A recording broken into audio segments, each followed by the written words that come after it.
As a kid, Tom Kirk liked to draw. He still likes art, but on a bigger scale, much, much bigger. The 48-year-old has been turning his Bloomington home into what might be described as an industrial playground and treehouse.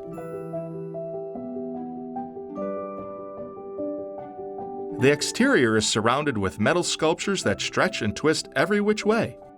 And inside and out, you'll find crowded swirls of rebar, winches, ropes, tiles, crane buckets, hoists, gears, pulleys, stained glass, spiral staircases, and fanciful sculptures. Plus, there's the occasional appliance and faucet. After all, it is a house. I call it a livable sculpture. I mean, everything does make sense. We have a refrigerator, we have a stove. I just put it inside of something. So it's no different than any other house. I mean, we have everything that everybody else has. We just arrange it a little bit different. First, I was in a demolition business. So we started a demolition company, or I did, I don't even know when, 25 years ago. And then my brother and I, Tim, we bought a disposal company and we merged a partnership, my brother and I. And that was around maybe 15, 16 years ago. With both, he learned how to deconstruct and move things, especially big things. That skill would come in handy starting 8 years ago, when after a divorce he moved into a quiet neighborhood of ranch houses. When I originally bought it, it was a ranch. I don't even remember what color it was, just a regular old, very small home. Small, regular, not for long.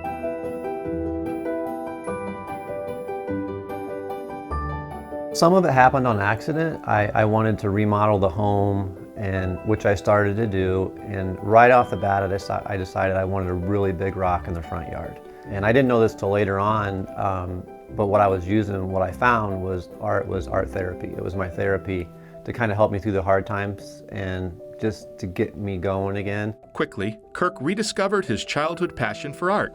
So I just kept building and building and building, and I realized, like, wow, this is pretty amazing. I love doing it, and it was really important to me, and important enough that it shifted my focus, that I wanted to focus on the arts and design and building and structural stuff, and I loved it. It's a passion now. I go to bed and I can't wait to get up because I want to build, I want to make things, create. Outside, his art goes way beyond a typical bird bath or rock garden. Some designs seem to have a life of their own. I was going to take rebar and wrap it around rocks. And I was going to take these rocks and I wanted to sculpt this massive tree. And same thing, I started it as a tree and it ended up being a huge flower.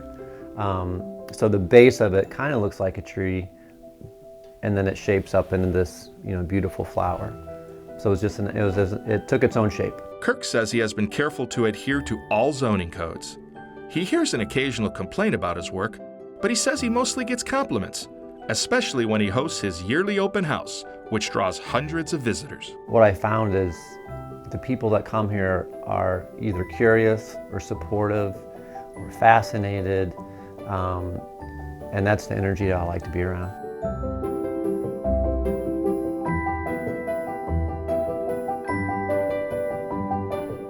I believe I paid $105,000 for the home, and probably out of pocket, I've probably got $700,000 in the house.